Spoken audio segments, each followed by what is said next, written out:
The broadcast lasted 47 seconds. That was how long it took the Veth conclave to drag Ambassador Yusuf Adebyomarsh to the center of the sovereignty chamber, kneel him on the tessellated floor in front of 3 billion watching humans, and separate his head from his shoulders with a blade made from the crystallized bone of a previous defeated species. The Veth called it the pronouncement blade. They had a name for everything they killed with. 47 seconds.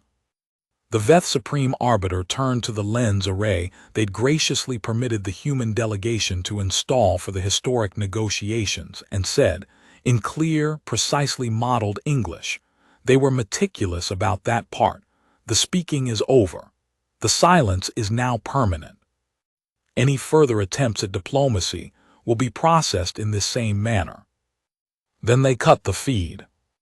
In a converted shipping container outside Nairobi, a woman named Captain Specialist Dahlia Osaiboteng watched the screen go dark and set down her coffee mug with the careful deliberateness of someone controlling an impulse.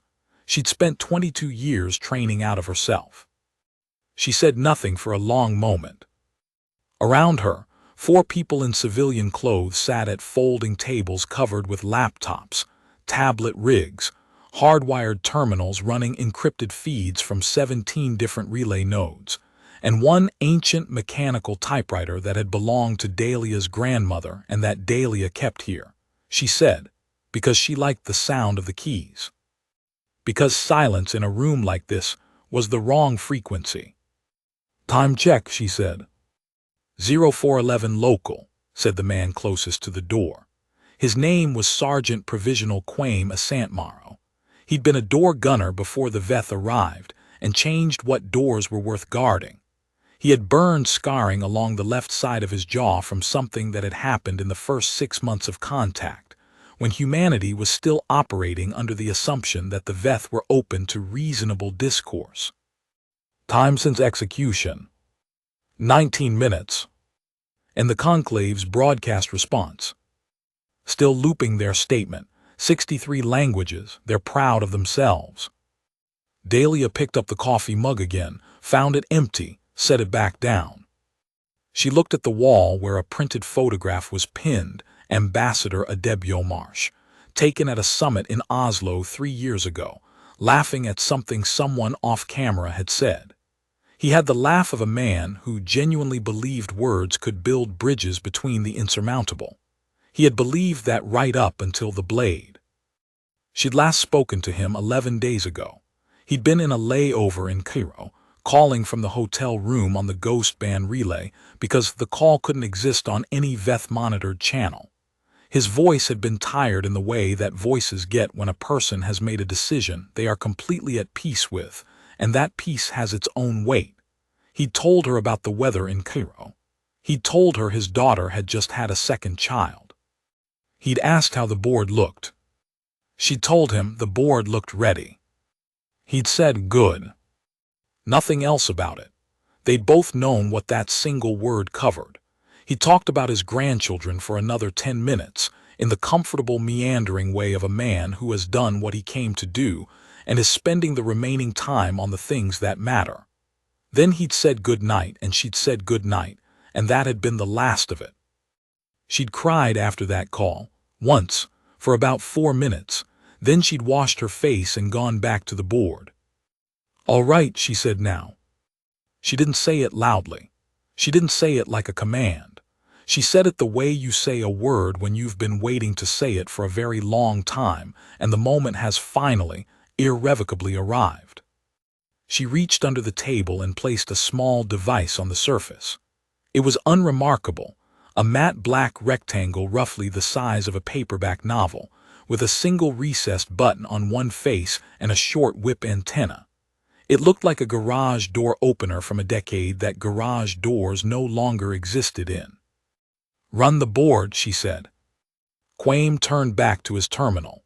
The others did the same, not hurrying, not scrambling, moving with the economy of people who'd rehearsed a thing so many times it had become texture rather than procedure.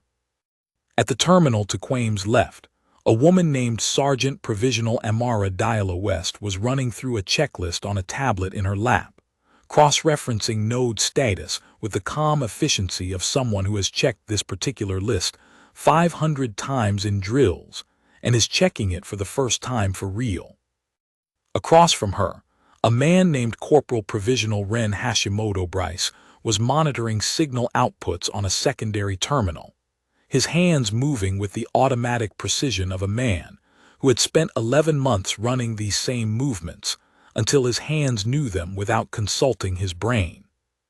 At the back of the container, barely visible in the shadows, a woman named Civilian Specialist Fatoumata Kane Osai was running power distribution checks, making sure that whatever happened in the next few minutes happened with stable voltage. None of them spoke, none of them needed to. Dahlia pressed the button. Nothing happened, not visibly, not audibly, not in any way that the Veth monitoring arrays, which blanketed the planet with a sensitivity range that could detect a whisper at 40 meters through reinforced concrete, would register, because the signal the button sent didn't travel through any medium the Veth monitored. It traveled through a medium they didn't know existed. That was the point. 16 months before Ambassador Adebyo Marsh knelt on the tessellated floor, a man named Dr. Enoch Faralos had been court-martialed.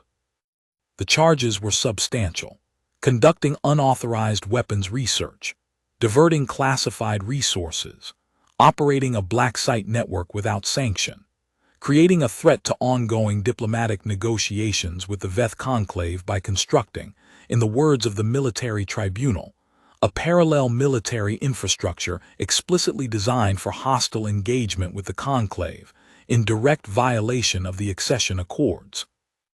All of it was true.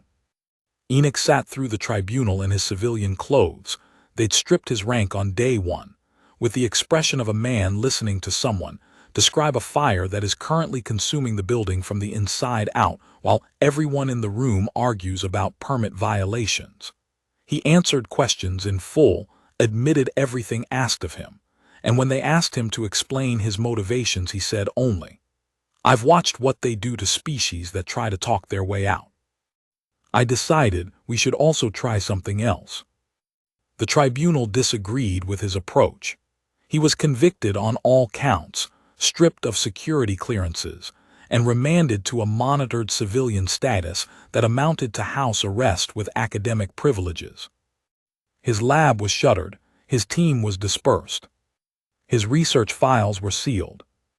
Except that Enoch had spent 14 years working in signals intelligence before the Veth arrived, and before he built anything, he built the infrastructure to make it look like there was nothing to find. Captain Specialist Dahlia Osaiboteng had been his graduate student once, 12 years ago, before she was anything military. She'd done her doctoral work on non-electromagnetic wave propagation, specifically on the theoretical transmission properties of what she and Enoch privately called ghost band frequencies, wavelengths that existed in a range so narrow and so low energy that they'd been mathematically predicted but never practically utilized, because there'd never been a reason to use a communications channel that required such extraordinary transmitter sensitivity. Until there was a reason. The Veth didn't monitor ghost band. They monitored everything else: radio, microwave, infrared, acoustic, quantum-encrypted laser pulse. When they arrived and began their careful, methodical cataloging of human communications infrastructure, they mapped every channel humanity used and built intercept capability into all of them within 6 months. It was thorough. It was impressive, in a bureaucratic annihilation kind of way. They didn't catalog what humans weren't using. Enoch had understood this about the Veth from the first data they released about the Conclave. They were extraordinarily good at what they knew to look for, and they had very little apparatus for discovering what they didn't know to look for. They were hunters of the familiar, precision-built to track a known quarry on a known trail. The kind of monster that could follow any scent it had been given and find it with absolute certainty, and that would walk right past the one it hadn't been given because it didn't know to look for the track. So Enoch built a network on the trail that hadn't been broken yet, And when the tribunal shut his lab down, the network was already embedded. Dahlia had kept it running, not from the shipping container outside Nairobi. That was one of 47 relay nodes, and she moved between them on a rotation that followed patterns indistinguishable to any observer from ordinary civilian logistics. She kept it running the way you keep a very patient animal alive, quietly, steadily, without announcing it. The network had 47 nodes distributed across 6 continents. Each node was a small, independent unit, 2 to 6 people, civilian cover, no communication with other nodes except through the ghost band relay, which itself was routed through 17 intermediate points before any message reached anyone who needed to receive it. The people at each node had action protocols preloaded before they were isolated. They knew what to do when the conditions were met. They didn't need to be told. They didn't need coordination. They needed one signal. She'd been waiting 19 months for the moment it would matter. The blade had made the moment. Dahlia didn't sleep for the first 48 hours after the button was pressed. She monitored the board and drank coffee and watched 17 simultaneous feeds from 17 simultaneous relay nodes and felt the thing that Enoch had told her she'd feel when it actually ran. Not excitement, not triumph, something quieter, something closer to recognition. The feeling you get when you've been running a simulation so long that you almost stopped believing it was preparation for something real, and then it becomes real, and the simulation was right about everything except how heavy the real version feels. The first reports started coming in after 4 hours. In Taipei, the VETH logistics hub that coordinated all resource extraction from the Eastern Pacific Basin went offline without warning. Not damaged, offline. Every system, simultaneously, with no detectable cause. The engineering team dispatched to investigate found the facility in perfect physical condition. Everything was simply not running. The VETH had no word for what had happened because the VETH had never encountered a failure mode that looked exactly like a normal operating state and was not. In Oslo, the 3 VETH adjudicators assigned to process the diplomatic residue left by the failed negotiations, paperwork, essentially, the bureaucratic tidying up after a species had been informed of its permanent silence, found their secure data vaults had been accessed. Not breached, accessed, with correct authentication tokens. The data hadn't been stolen, it had been read and in certain specific files annotated, in VETH. In impeccable VETH grammatical structure. The annotations said, in the particular register of VETH bureaucratic language that connoted formal legal challenge, this record is now in dispute. In the VETH orbital station designated Horizon Mark 7, which maintained geosynchronous position over what had been the North American Administrative Zone, and served as the regional command relay for all VETH operations in the Western Hemisphere. A small malfunction occurred in the atmospheric processing system that was, technically speaking, below the threshold of concern. A minor pressure differential, sealed off automatically by safety systems, as designed. What was not as designed was that the safety system seal, when examined 12 hours later, had been replaced by a different seal. Physically replaced. The original seal machined to VETH tolerances composed of VETH-manufactured polymers, completely unlike anything humans produced, was sitting neatly beside its replacement in a small evidence bag, except the evidence bag was human-made and the label on it, written in black marker in a cramped, practical hand, said, "We were here. We'll be back when you're ready to talk." Dahlia read these reports in the same order she'd been trained to read reports, factually first, then for implication, then for what wasn't being said. The Taipei shutdown was tactical. It disrupted VETH resource processing in a region that supplied roughly 22% of their Earth-sourced extraction. The Oslo annotations were legal and psychological. They established a formal record of dispute in VETH's own archival language, which meant those records now existed within the VETH's own system as contested, and contesting them would require VETH bureaucratic resources and time. The orbital seal swap was the one that made her stop and read twice, because the orbital swap was not a node action. She hadn't designed an orbital component. She hadn't had the resources for it. Someone else had done it independently. That was the moment she understood what Enoch had actually built, not what he thought he'd built, which was a network. What he'd actually built, which was a demonstration of a principle. She pressed the intercom and said, "Quame.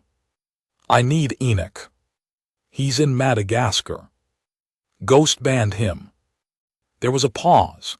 Then, through the speaker, in the particular tinny compression of ghost band audio transmission, the voice of the man who'd built all of this said, "I heard about the orbital team. Did you know about them?" "No," said Enoch. "That's what I've been sitting here thinking about." And a long pause. The kind of pause Enoch made when he was working through something complex to a conclusion he'd almost reached. "I think," he said slowly, "that we underestimated how many people were doing what we were doing, separately, without knowing about each other."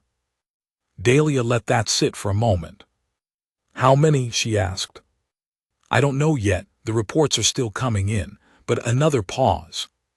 "The Taipei shutdown wasn't our node. I thought it was initially, but the execution signature is different methodology, same result but arrived at differently." He paused. "Someone else figured out how to get into VETH infrastructure through a different gap than we used, and they acted on the same day, at almost exactly the same time." Dahlia thought about the research file Enoch had given her 12 years ago. The per-contact case study about the classified military lab and the animal subject. The genetically enhanced golden retriever that had used every available instrument to communicate things its handlers hadn't expected it to be capable of. That had found every gap in its containment not through any coordinated plan, but through the persistent application of a particular kind of intelligence to the particular conditions of its situation. The project managers had thought the containment was the story. The animal had understood without being told that the containment was the access. "They all pressed their own buttons," she said. "When Ambassador Adebiomarsh died," Enoch said, "every person in every one of those separate groups felt the same thing at the same moment. And they acted on it, without coordination, without communication, without us." There was a long quiet on the line. "That's not a network," said Dahlia. "No," said Enoch, "it's not." The Ninth Arbiter's Emergency Council lasted 11 hours. The VETH were not stupid, this needed to be said clearly, because the temptation was always to conclude that an enemy who is losing must also be foolish, and the VETH were not foolish. They were, in fact, extraordinarily sophisticated. They had occupied 6 species. 2 had gone extinct during the process. 3 had been successfully pacified into what the conclave called incorporated populations. Stable, productive, stripped of the infrastructure for coordinated resistance, integrated into VETH resource management systems. 1 had attempted a conventional military revolt 17 years in and been reduced, in the clinical VETH bureaucratic language, to a historical population, present in diminished number, no longer posing strategic concern. The VETH understood resistance. They had a playbook for it that had worked 6 times. What they did not have a playbook for was this. The resistance playbook worked because resistance, as the VETH understood it, was reactive.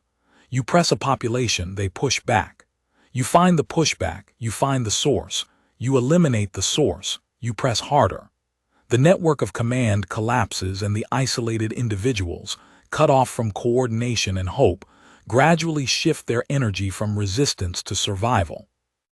This model required a network of command. It required a hierarchy to dismantle. The Ninth Arbiter had been trying to find the hierarchy for 4 days, and the hierarchy appeared not to exist. Or rather, it existed in a form the Ninth Arbiter didn't have models for. It was everywhere and nowhere. It had no nodes that were more critical than others.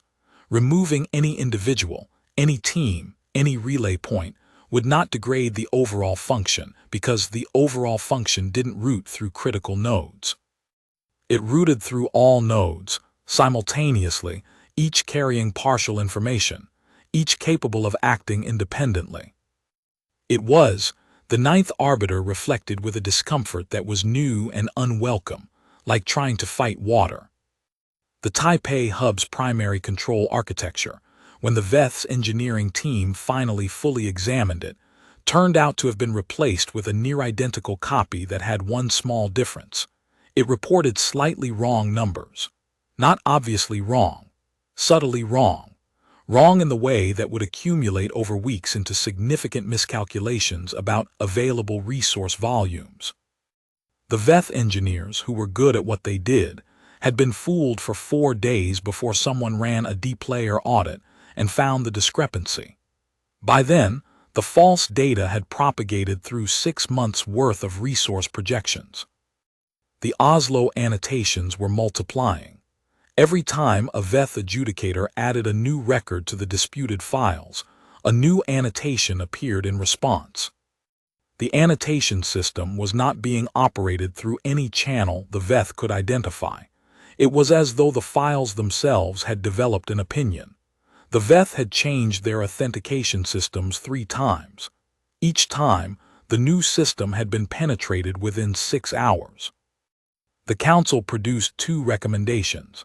The first was a show-of-force action, a public demonstration of Veth military capacity to remind the human population of the cost of resistance. This was standard playbook. The second recommendation came from a junior analyst who'd been flagged for unusually good predictive work, and who said, in the careful language junior analysts use when suggesting that senior commanders might be looking at a problem wrong, I believe we may be dealing with a population that has already integrated the cost of resistance into its decision matrix. The demonstration may not have the intended effect. The ninth arbiter asked the junior analyst to elaborate. The junior analyst said, "They executed their ambassador on live broadcast. We did this to demonstrate that the speaking was over. But if we examine the response patterns, we may find that the execution did not suppress resistance. It triggered it." Which suggests the population had reached a threshold where the cost of compliance was perceived as higher than the cost of resistance. The execution crossed a line that we did not identify before we crossed it. The ninth arbiter was quiet for a long time. "You are saying," it said, "that we made an error." The junior analyst, showing either exceptional courage or exceptional career indifference, said, "I am saying that the action produced the inverse of the intended outcome, whatever characterization is most useful." Dahlia received the Veth show-of-force broadcast on the 96th hour. It was objectively terrifying. 3 Veth warships entering low atmosphere over what had been Sydney, the energy discharge lighting the night sky in a purple-white bloom that could be seen from New Zealand. A demonstration of the weapons that had leveled the 5 cities the Veth had leveled in the first month of contact, when humanity was still processing whether this was actually happening. A reminder, clear and geometrically cold. She watched it on the same screen where she'd watched the execution 96 hours before. The room was quiet. Quaim watched without expression. Amara's hands had gone still on her tablet. Ren had turned away from his terminal. Even Fat Almada had come forward from the back of the container to watch. The ships finished their pass and climbed back to orbit. The sky over Sydney went dark. Nobody said anything for a moment. Then Ren said very quietly, "That's the message." "Yes," said Dahlia. "So what's our message?" She'd been thinking about this for 96 hours. Since before the button. Since the phone call from Cairo, probably, though she hadn't known exactly what form it would take until she was sitting in this container watching the sky go dark over a city she'd been to once, for a conference, 4 years before the Veth, where she'd eaten the best seafood of her life and gotten mildly lost in the Rocks district in the rain and found it charming rather than frustrating. She reached for the typewriter. She rolled in a fresh sheet of paper. She started typing. The sound of the keys in the container was the sound of her grandmother's kitchen table, which was the sound of documents getting done, which was the sound of business being conducted, which was the particular frequency of human intention being translated into something permanent. She typed slowly. She'd learned to type on this machine, and there was a rhythm to it that the digital keyboards didn't have, a weight to each key, a physical commitment. You couldn't half-press a key on this machine. You had to mean it. To the Ninth Arbiter and the Veth Conclave. This is a response to your most recent broadcast. We watched it. We appreciate the clarity. You executed our ambassador to demonstrate that the speaking is over. We understand. We'd like to propose an alternative interpretation of recent events for your consideration. The speaking was never the response. The speaking was the delay. You were given 47 seconds of speaking. You've had 96 hours of the rest. We suggest you consider which of those two things was the actual communication. Ambassador Adebiomarsh understood what he was doing when he went to your chamber. He was not naive. He knew what blades made from the bones of previous species were for. He went anyway, because someone had to hold your attention while the rest of us were getting into position. You have been monitoring a very large list of channels. We have been working on a much smaller list. The difference in list size is, we think, meaningful. We are not requesting another negotiation. We are not making a demand. We are offering you an observation, free of charge. The actions of the past 4 days came from approximately 900 separate groups operating without central coordination. We know this because we are one of those groups and we have spent 4 days discovering the others. There are more we haven't found yet. The cost of your silence is now permanent.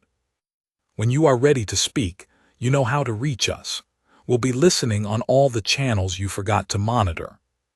She pulled the paper from the typewriter. She looked at it for a moment.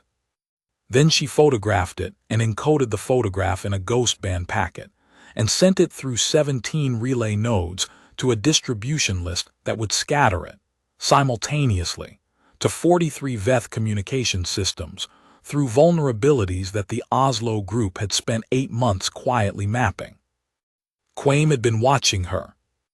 "Did you write them a letter?" he said. "I wrote them a letter." A pause, handwritten. Typewritten. He made a sound that, if you were generous, you could call almost a laugh. The first sound in the container that wasn't operational in the last 4 days. The Ninth Arbiter received the letter. It received it simultaneously through 43 separate communication channels, at least 12 of which it had believed to be completely secure. The letter arrived as a photographic image, perfectly legible, handwritten characters struck through an ink ribbon onto paper by a mechanical device that the Veth's materials analysis identified as approximately 60 to 80 years old. It didn't need encryption. It was addressed to them by name, on their own systems, delivered through their own infrastructure, by a species that the Conclave had 18 hours ago told itself it had contained. The Ninth Arbiter read it 3 times. It found, which was unusual, that it didn't have an immediate response protocol. The junior analyst was brought back. The Ninth Arbiter showed the analyst the letter. The analyst read it once and said, "They are telling us that the ambassador was deliberate." Yes. That the ambassador knew he was going to be executed and went anyway. That appears to be what the letter claims. The analyst was quiet for a moment. "I think it's true," it said. "I think when we ran the probability models on the human response to an executed ambassador, we used historical models from the other species. We assumed grief and suppression. We did not model for it." Paused, selecting a word from Veth's extensive vocabulary and finding none that precisely fit, for a species that would use the execution as a starting signal. The Ninth Arbiter thought about this. It thought about Ambassador Adebiomarsh walking into the sovereignty chamber with full knowledge of what the pronouncement blade was for, walking in calmly, kneeling without visible distress. 47 seconds. during which the network that had been built and waiting and silent for 19 months was receiving its signal. The delay had not been a delay. The delay had been the setup. What troubled the Ninth Arbiter most, what had moved from tactical concern into something that felt, if it was being precise about its internal states, like genuine unease, was the last line of the letter. The cost of your silence is now permanent. A mirror of the pronouncement, given back. The Veth gave the pronouncement at the end of a conflict to indicate that the speaking was over and the silence was now enforced. It was a statement of finality. It was supposed to flow in one direction. This species had read it, understood its grammatical weight and cultural register, and returned it in kind. In 14 years and 6 occupied species, nothing had ever sent it back. 3 days after the letter was delivered, a Veth diplomatic vessel, a class of ship the Veth used for the processing of incorporated populations, never for the negotiation of active conflicts, because the Veth did not negotiate with active conflicts, entered high orbit over Earth and broadcast on every human-accessible frequency a request for contact. Dahlia heard about it from Quaim, who set down his coffee mug very carefully and turned from his terminal and said, "They're asking to talk." "Which channel?" "All of them." A pause, including some they probably didn't know we'd been listening on. Dahlia was quiet for a moment. She looked at the photograph on the wall. Adebyo Marsh, laughing at something off camera. A man who had believed in words right up to the last moment and been right about them. Who had walked into the sovereignty chamber knowing exactly what it would cost and what it would start. Who had understood, better than anyone else at the table had understood, that sometimes the most powerful thing a diplomat can do is refuse to come home. She'd spent a long time being angry at the people who had debated whether to send him. She'd spent longer understanding why he'd insisted on going himself. "Who's our best linguist?" she said. "Priya in Mumbai." "Get her. Tell her we're going to need someone who can annotate Veth legal documents in bureaucratic register Veth with sufficient fluency to make their archivists uncomfortable." She paused. "Also tell her to bring whoever she's been working with. I want to meet the Oslo group and the New Mexico orbital team." She stood, picked up her coffee, found it was cold, set it back down. "Quaim. Captain. Make sure the typewriter comes with us." He picked it up without comment and set it into its travel case, which was a battered canvas bag with a shoulder strap and a padded interior that Dahlia had specifically commissioned for this purpose, which told you something about how long she'd been planning for the moment when the typewriter would need to travel. The negotiations that followed were not brief. Nothing about the Veth conclave was brief. They were a species that had evolved in a bureaucratic culture so old that their word for compromise was the same as their word for geological erosion. Things happened, in Veth understanding, at the pace at which they were supposed to happen, which was generally much slower than the pace at which the parties being processed preferred. This had historically been a tool. Drawn-out negotiation wore down the party with fewer resources and less patience, which was always the occupied species. Except that the human delegation, led by Priya Venkataraman, arrived at the table with 14 months of annotated Veth legal documents, 17 months of ghost band intelligence on Veth internal communications, and a geopolitical patience that came from a species that had been building things with the long term in mind, since before the Veth had first contact with any species at all. Priya was 37 years old and had the pleasant, unhurried manner of someone who understood exactly how long this was going to take and had already made her peace with it. She wore reading glasses she didn't actually need, because she'd found that the Veth adjudicators responded differently to the gesture of peering over the frames, something in their visual processing that registered the expression as signaling careful attention. She'd noted it in month 3 of watching Veth negotiation footage and had filed it away. She used it selectively. The Veth made a considerable number of demands. This was expected. They were the Veth, and the Veth processed everything through a demand structure because demand structure was what they knew. The human delegation responded to each demand with a counter-proposal written in the same legal register.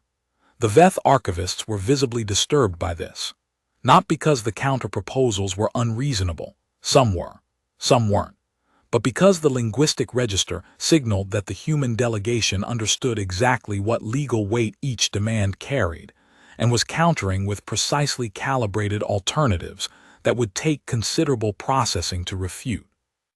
On the 43rd day of negotiations, the ninth arbiter called a recess and had Dahlia brought to a private meeting room. This was outside protocol. The Veth did not typically hold private meetings with the people they were negotiating with, because private meetings implied a bilateral relationship, and the Veth did not recognize bilateral relationships with occupied populations. The fact that the ninth arbiter was holding one said something that neither party felt the need to state explicitly. The ninth arbiter sat across from her. It was a being of considerable physical presence. The Veth were larger than humans in several dimensions, and the ninth arbiter had the bearing of a creature that had occupied territory professionally for 3 decades and had never once been surprised by a development. Until recently. After a moment it said in careful English, "The ambassador. You knew what would happen." "Yes." "He knew." "Yes." The ninth arbiter, selected the next word with the care of a being that has spent a long time thinking about it. "Agreed." "He insisted," said Dahlia. "We tried to find another way. We spent 8 months trying to find another way. He said he was 63 years old and had spent his life believing in the table, and if the table needed a cost to become real, he was the right person to pay it.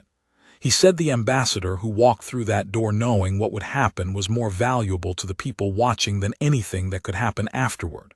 She paused. He was right, as it turned out. She looked at the ninth arbiter steadily.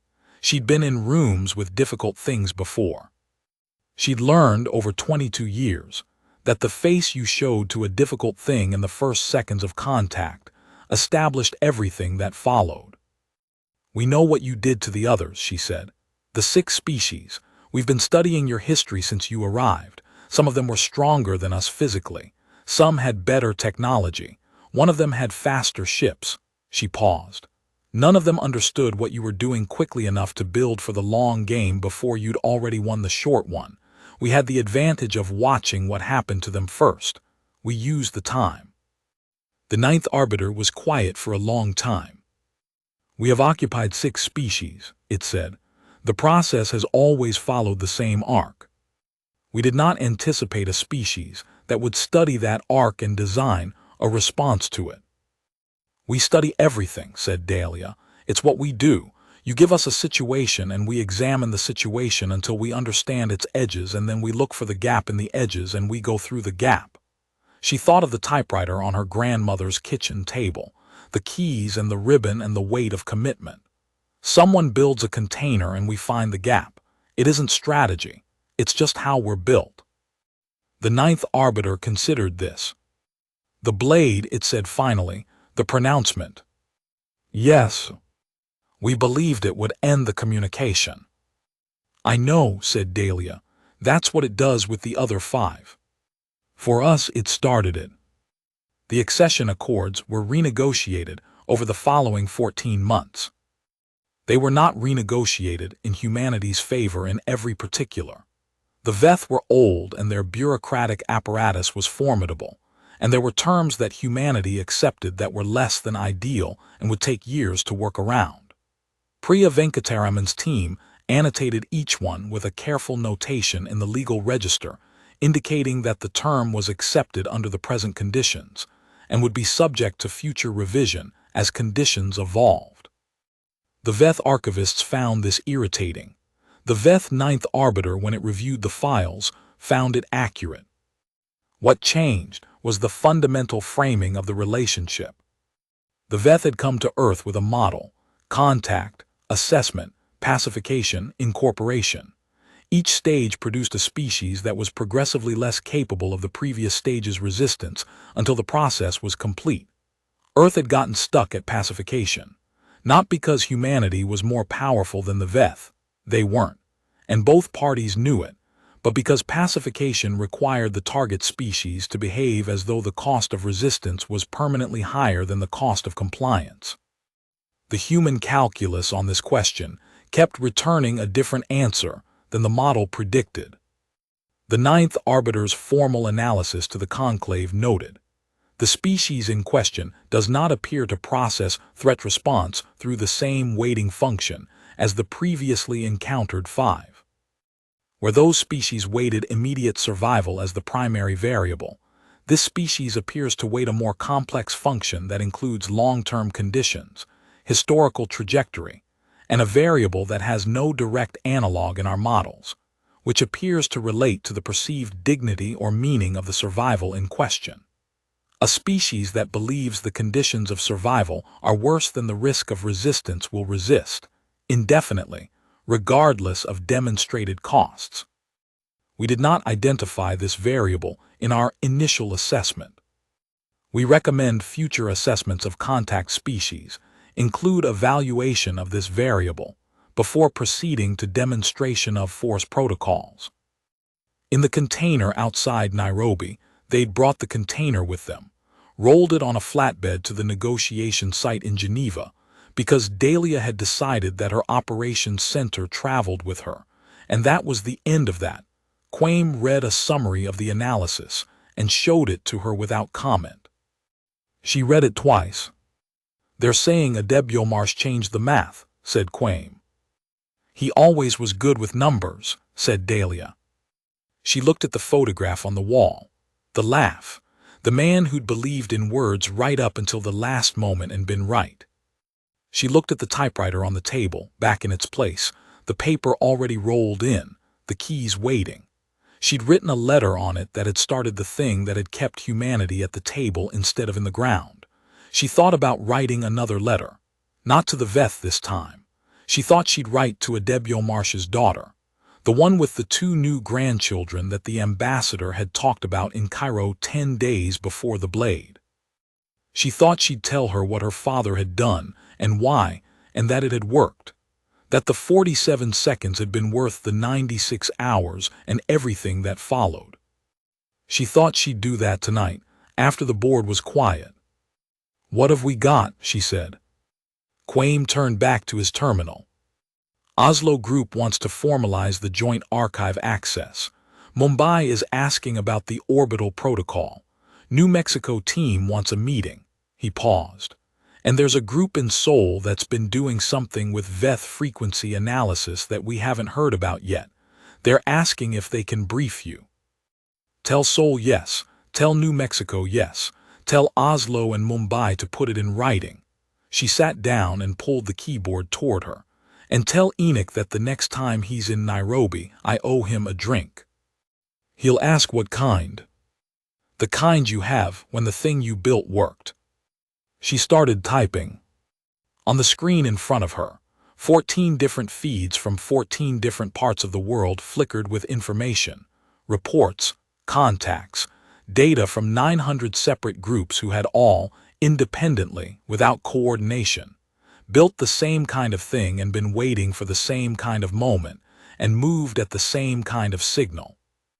Not a command structure, not a network, something else. Something the Veth didn't have a word for, and neither really did she. Just humanity, doing what humanity does when someone decides the cost is permanent and presses the button, and everything that was already in motion, quietly, without announcement, patient as geological erosion, begins. Outside the container, the sun was coming up over Geneva. Orange and warm, spilling over the edge of the Alps in exactly the way it had every morning since long before the Veth arrived, and exactly the way it would every morning as long as there was someone to see it. Which, Dahlia had decided a long time ago, was not going to stop being true any morning soon. She turned back to the board. There was work to do. The New Mexico team turned out to be 11 people operating out of a converted water treatment facility in the high desert north of Alamogordo. Their leader was a woman named Esperanza Villanueva Cross, who had a degree in aerospace engineering, and the kind of sun-weathered stillness that people develop when they've been working outdoors in the Chihuahuan desert for the better part of a decade. She shook Dahlia's hand with the firm efficiency of someone who had been briefed on who Dahlia was and had decided, based on that briefing, to skip the preliminaries. "The seal swap," said Dahlia. "The seal swap," said Esperanza. They were sitting in the facility's control room, which the team had repurposed as a planning space. The walls were covered in printed charts, orbital diagrams, material property sheets, and what appeared to be hand-drawn blueprints of the Veth orbital station Horizon Mark 7, annotated in 3 different colors of ink by what appeared to be at least 4 different hands. The level of detail was, to put it plainly, alarming, not because it suggested malice, but because it suggested the kind of concentrated obsessive precision that you saw in people who had been working on a problem for a very long time in complete isolation, with no guarantee that the work would ever matter. "How long?" said Dahlia. 14 months from first concept to first flight, 6 months of material testing, 8 months of vehicle development. Esperanza unrolled a schematic on the table between them. "The coding is the hard part. Radar absorptive composite, we sourced the base material from 3 different suppliers so no single purchase was flagrant, and we processed it ourselves. The Veth's surveillance catalog classifies anything coded in this material as orbital debris class D, which is inert, non-maneuvering, and below threat threshold." She tapped a section of the schematic. "They have 42,000 Class D objects logged in their tracking database. We are now 42,001. "The seal replacement," said Dahlia. "You manufactured the Veth tolerance seal yourself. Reverse engineered from salvaged components. It took us 4 months to characterize the material properties of Veth manufactured polymer composites and another 3 to replicate them within an acceptable tolerance range." Esperanza allowed herself the smallest possible smile. "The tolerance range we achieved was actually better than the original. Their quality control on consumable components is not as rigorous as you'd expect." Dahlia thought about this. She thought about a team of 11 people in the desert, working for 14 months, on a problem that the tribunal that had convicted Enoch hadn't even anticipated anyone would try to solve, with no knowledge that anyone else was working on anything remotely related, producing a result that was, by any technical standard, extraordinary. She thought about how many other groups, in how many other facilities, in how many other converted and repurposed and quietly transformed spaces around the world, had been doing the same thing, each one certain they were alone in it, each one not alone. "The note," she said. Esperanza looked at her. "The note in the evidence bag," said Dahlia. "We were here, we'll be back when you're ready to talk. Whose idea was that?" "Mine," said Esperanza. "We were going to just do the swap and leave. No trace. But then I thought the Veth are very good at not knowing what they don't know. The only way to make them look for a gap they haven't found is to tell them it exists." She paused. "Also, I was angry." "About Adebio Marsh." "About Adebio Marsh." Dahlia nodded slowly. She was quiet for a moment, looking at the orbital diagrams on the wall, the human handwriting on the Veth schematics, the pencil marks of people who'd been working with whatever instruments were available. "How many flights can your vehicle make?" she said.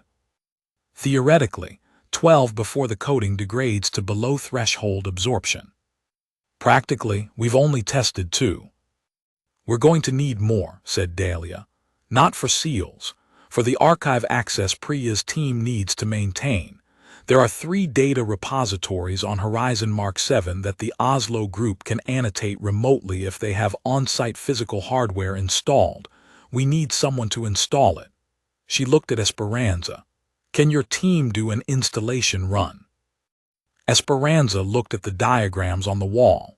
She looked at the 11 people in the facility who had spent 14 months building something in a desert because they'd decided they had to. She looked at Dahlia. When, she said. The Oslo group was 5 people, and they worked out of what had been a maritime insurance office on the waterfront.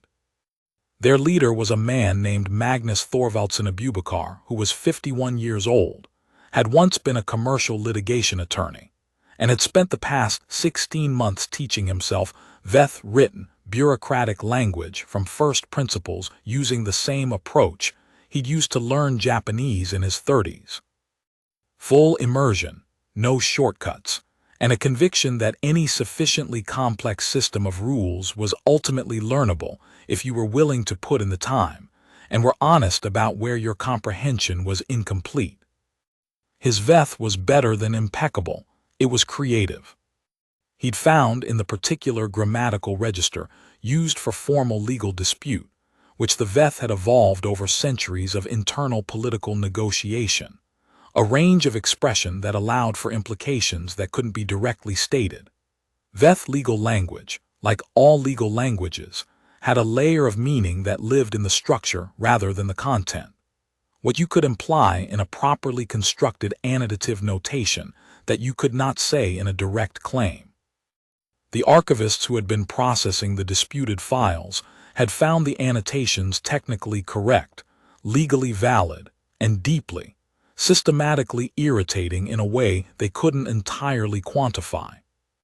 It's like arguing with someone who knows your contract better than you do, Magnus explained to Dahlia, with the quiet satisfaction of a man who has found his correct purpose after a somewhat indirect route to it. They can't dismiss the annotations because the annotations are filed correctly. They can't override them because the legal register I'm using is their own framework. And they can't quite identify what's wrong with them, which is the most irritating thing, because something is clearly wrong with them from the Veth perspective.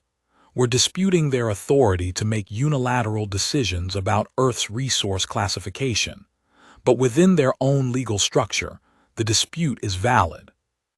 You filed a formal dispute with an alien occupying force using their own bureaucratic language, said Dahlia. Yes. And they can't throw it out. Not without violating their own procedural rules, which the conclave takes very seriously. Their internal consistency as a governing body is central to their self-conception. To dismiss our filings, they'd have to either acknowledge that the filings are valid, which undermines their claim to sole authority, or change their own rules in the middle of an active legal proceeding, which their own precedent prohibits. Magnus smiled, small and precise. It's a good trap. The bars are their own bars. Dahlia thought about this. She thought about the dog with the pencil, tapping out messages with the available instrument, finding the gap in the containment that the containment's own designers hadn't thought was a gap. She thought about how many times, in how many forms, the same principle kept reasserting itself. You're inside the thing. The people on the outside built the thing to contain you. But they built the thing using their own logic, and their own logic has limits they can't see because they're outside looking in. You're inside looking out. You see the limits. You use the limits. How long can you keep the filings active? She said. Indefinitely, theoretically, as long as Priya's team keeps the authentication access current, which is where I understand you've been having conversations with the New Mexico group. Magnus folded his hands on the desk in front of him. If they can install the physical relay hardware on the station, we can maintain the archive access without depending on the authentication cycling. The annotations would effectively become permanent fixtures of the disputed record. Permanent, said Dahlia. Permanent, said Magnus. In Veth legal structure, a contested record that cannot be resolved and cannot be dismissed remains contested indefinitely. Their archives are their institutional memory. Having unresolvable disputes embedded in their institutional memory of Earth contact is, he paused, uncomfortable for them, in the way that a stone in the shoe is uncomfortable. Small, specific, persistent. Dahlia thought about the ninth arbiter and the private meeting and the question about the ambassador. The discomfort that was new and unwelcome. The unease that the ninth arbiter had in the measured language of a being who didn't often feel it, actually expressed. Stone in the shoe. The accumulated small specificities of a species that had looked at the containment and found the gap in every place the containment had a gap, and had used each gap not for a single dramatic exit, but for a sustained, patient, widening series of passages. Not breaking out, rewriting what the inside and outside meant. The letter helped, said Magnus after a moment. The one you sent. The phrasing, the cost of your silence is now permanent. That's the pronouncement inverted.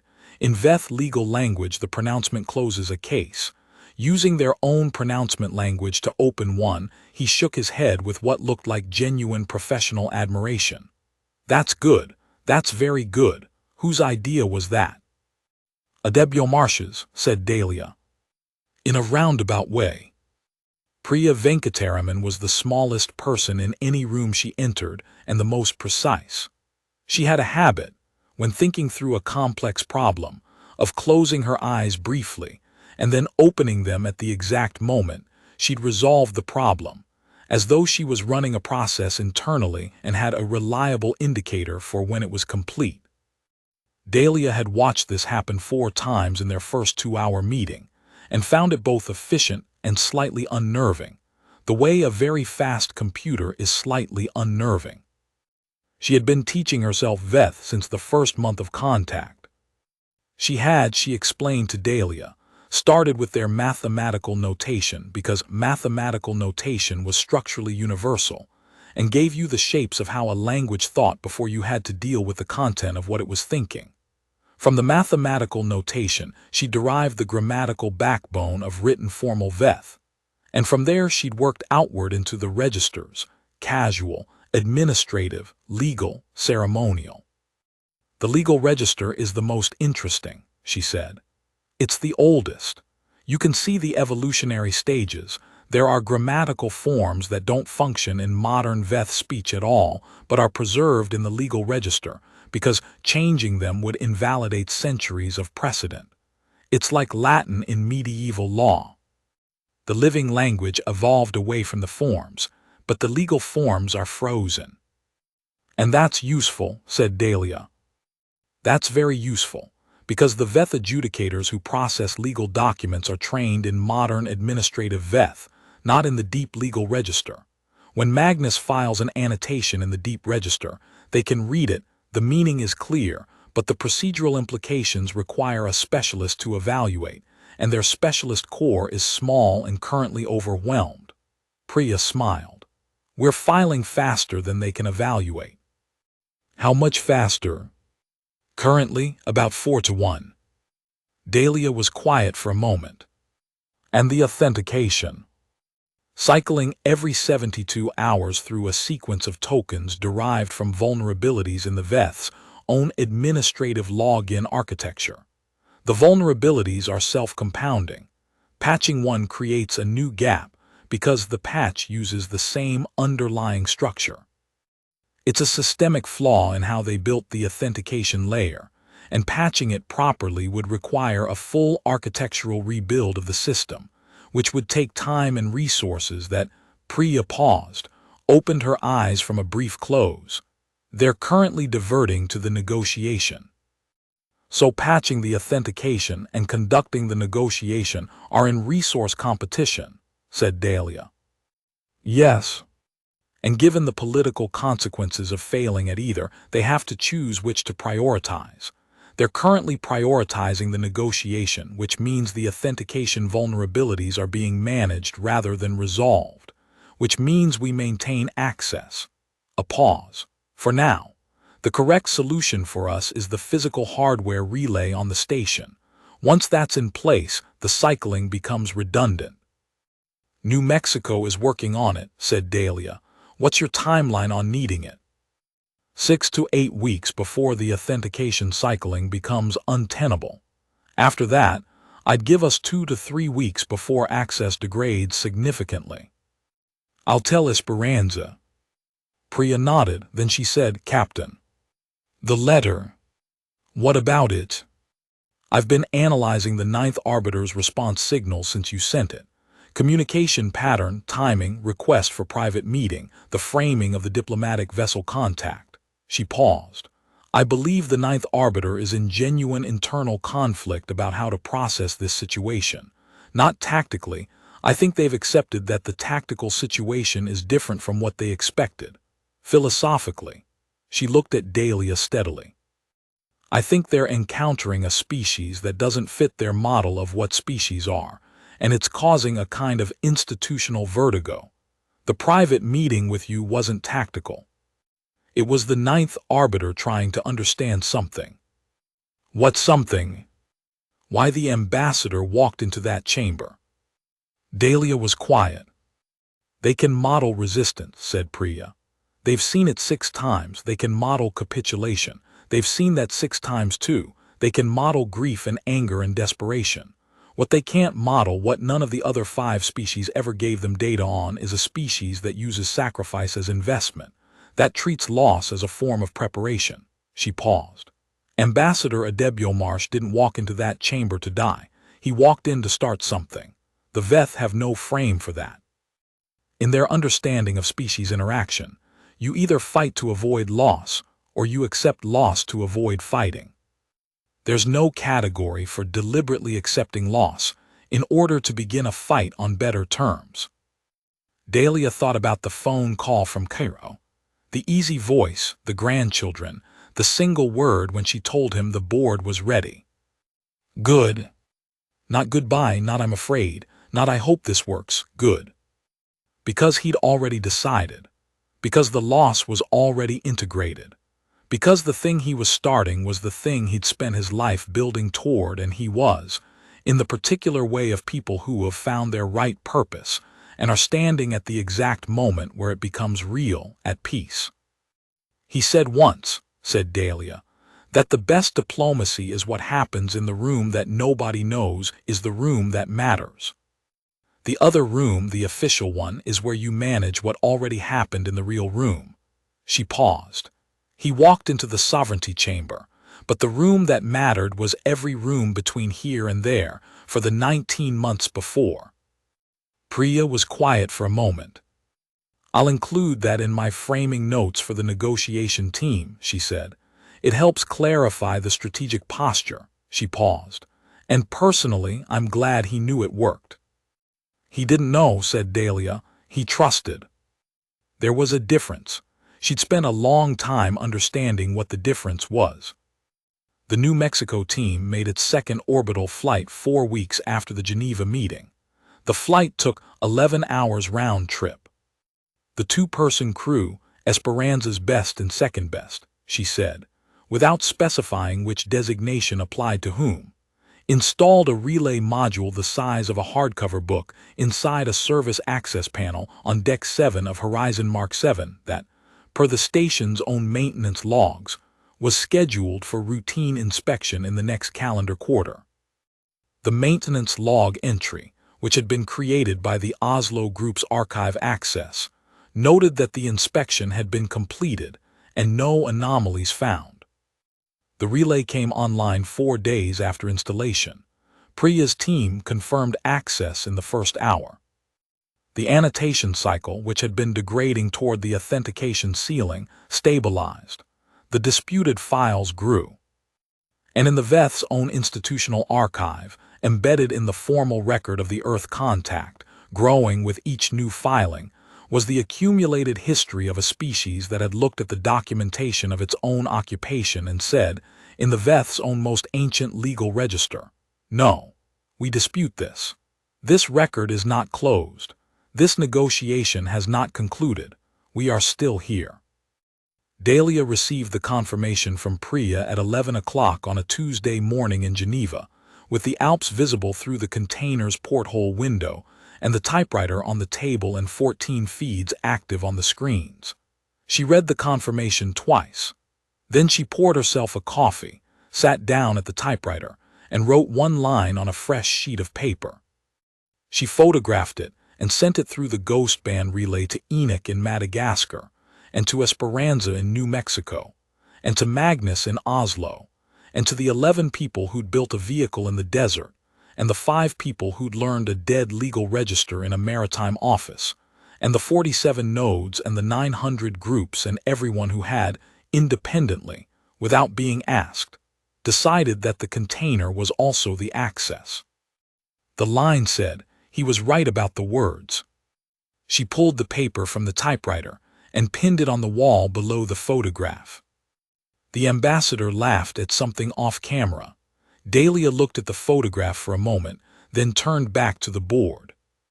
Outside the container, Geneva went about its business in the early autumn light, and somewhere above it, in the archived memory of an empire that had never before met a species that sent its own words back to it, a record remained open that the empire did not know how to close. It would stay open for a long time. That was the plan.